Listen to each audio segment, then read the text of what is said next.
True, nervous, dreadfully nervous. I had been and am. But why will you say that I am mad? True, nervous, very, very dreadfully nervous I had been and am. But why will you say that I am mad? The disease had sharpened my senses, not destroyed, not dulled them. Above all was the disease of hearing acute. I heard all things in the heaven and in the earth. I heard many things in hell.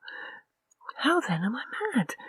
Hearken, and observe how healthily, how calmly I can tell you the whole story. It is impossible to say how first the idea entered my brain, but once conceived it haunted me day and night. Object there was none, passion there was none. I loved the old man. He had never wronged me. He had never given me insult. For his gold I had no desire. I think it was his eye. Yes, it was this. One of his eyes resembled that of a vulture, a pale blue eye with a film over it.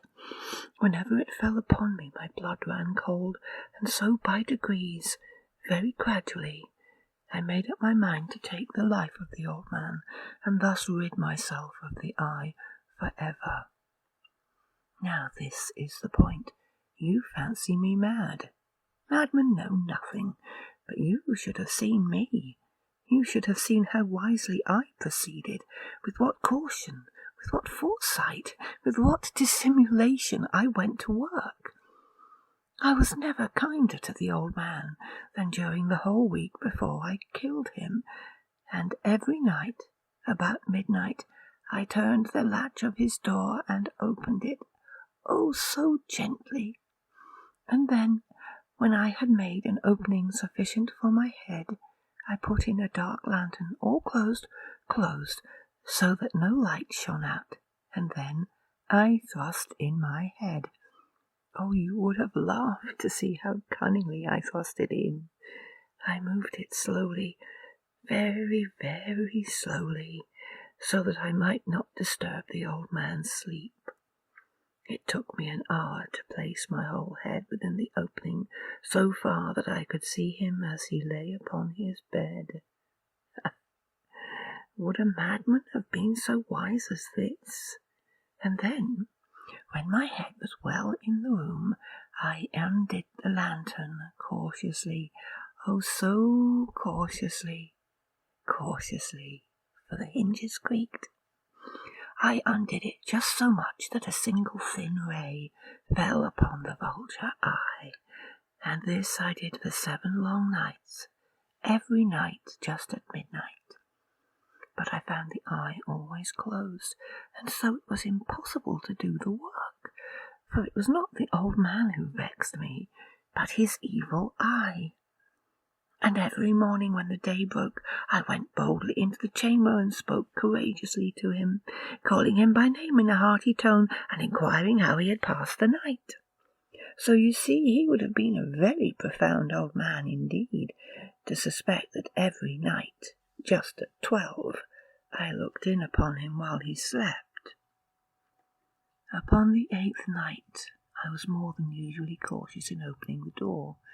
A watch's minute hand moves more quickly than did mine. Never before that night had I felt the extent of my own powers, of my sagacity. I could scarcely contain my feelings of triumph. To think that there I was, opening the door, little by little, and he not even to dream of my secret deeds or thoughts. I fairly chuckled at the idea, and perhaps he heard me, for he moved on the bed suddenly, as if startled. Now you may think that I drew back, but no. His room was as black as pitch with the thick darkness, for the shutters were close fastened through fear of robbers, and so I knew that he could not see the opening of the door, and I kept pushing it on steadily. I had my head in and was about to open the lantern when my thumb slipped upon the tin fastening, and the old man sprang up in bed, crying out, Who's there?" I kept quite still and said nothing. For a whole hour I did not move a muscle, and in the meantime I did not hear him lie down. He was still sitting up in the bed listening, just as I have done, night after night, hearkening to the death watches in the wall. Presently I heard a slight groan, and I knew it was the groan of mortal terror. It was not a groan of pain or of grief, oh no. It was the low, stifled sound that arises from the bottom of the soul when overcharged with awe. I knew the sound well. Many a night, just at midnight when all the world slept, it has welled up from my own bosom, deepening with its dreadful echo the terrors that distracted me. I say I knew it well.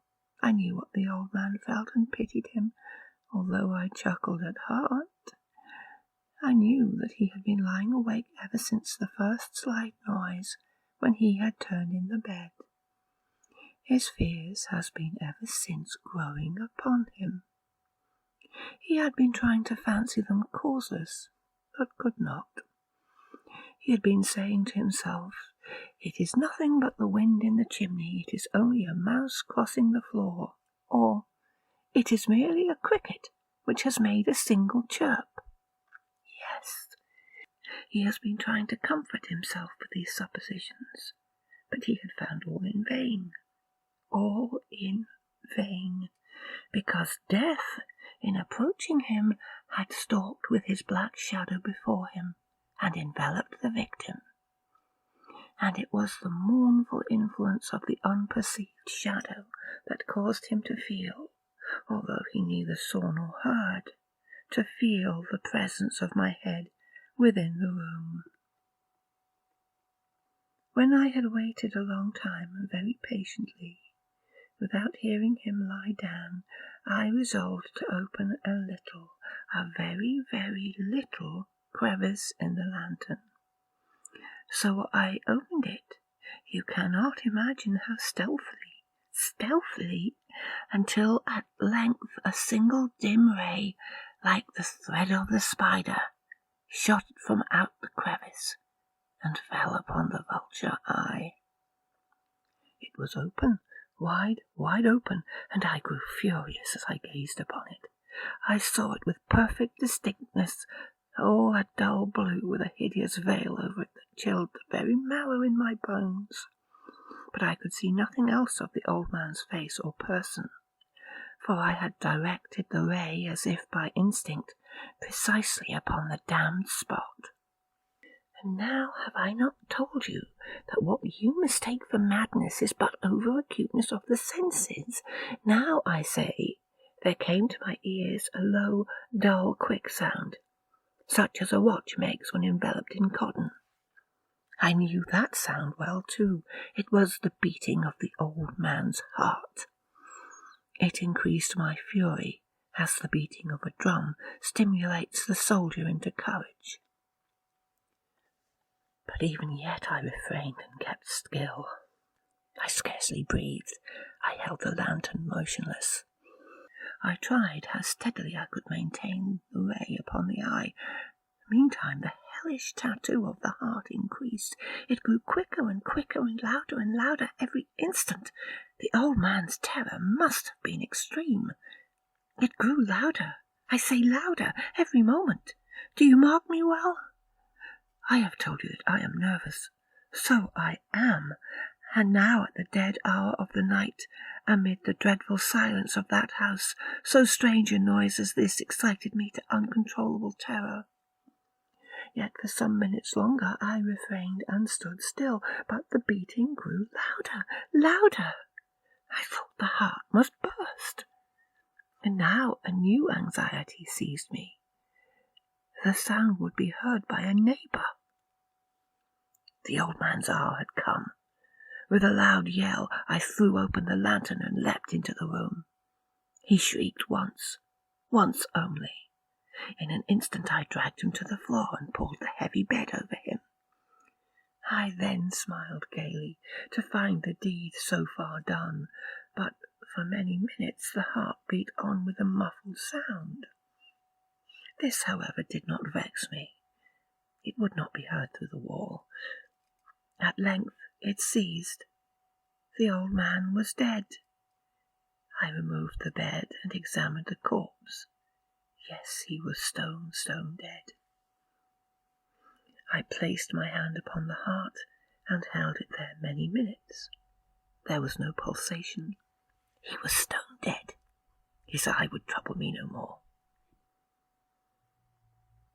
If still you think me mad, you will think so no longer when I describe the wise precautions I took for the concealment of the body.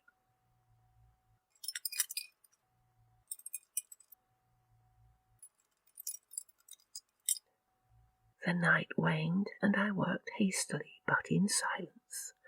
First of all, I dismembered the corpse. I cut off the head, and the arms, and the legs. I then took up 3 planks from the flooring of the chamber, and deposited all between the scantlings. I then replaced the boards so cleverly, so cunningly, that no human eye, not even his, could have detected anything wrong. There was nothing to wash out, no stain of any kind, no blood spot whatever. I had been too wary for that. A tub had caught all. When I had made an end of these labours, it was 4 o'clock, still dark as midnight. As the bell sounded the hour, there came a knocking at the street door. I went down to open it with a light heart, for what had I now to fear? There entered 3 men, who introduced themselves with perfect suavity as officers of the police. A shriek had been heard by a neighbour during the night. Suspicion of foul play had been aroused.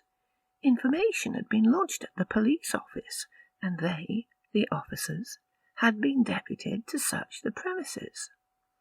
I smiled, for what had I to fear? I bade the gentleman welcome. The shriek, I said, was my own in a dream.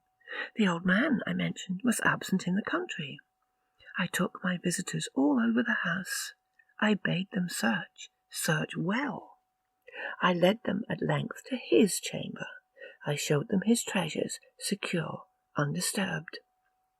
In the enthusiasm of my confidence, I brought chairs into the room, and desired them here to rest from their fatigues, while I myself, in the wild audacity of my perfect triumph, placed my own seat upon the very spot beneath which reposed the corpse of the victim. The officers were satisfied. My manner had convinced them. I was singularly at ease.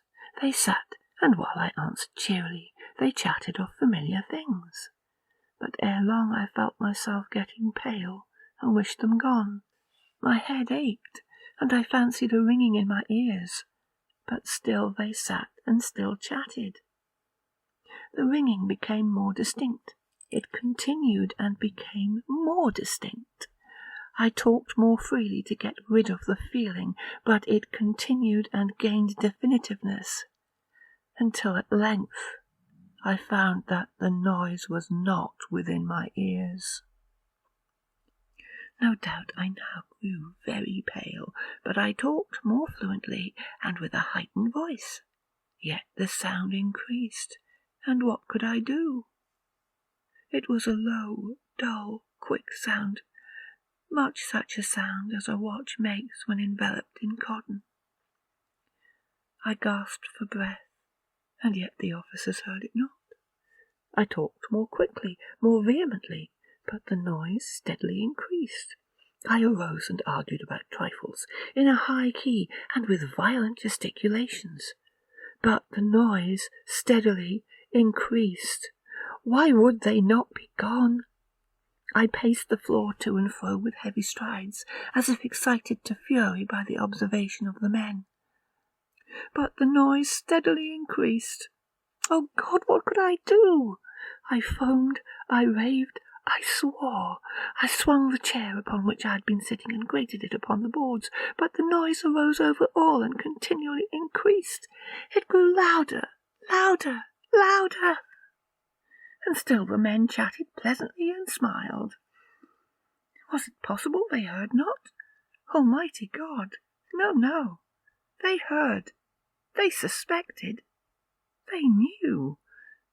They were making a mockery of my horror. This I thought, and this I think. But anything was better than this agony. Anything was more tolerable than this derision. I could bear those hypocritical smiles no longer. I felt that I must scream or die. And now, again, hark, louder, louder, louder. "Villains!" I shrieked. "Dissemble no more. I admit the deed. Tear up the planks. Here, here. It's the beating of his hideous heart."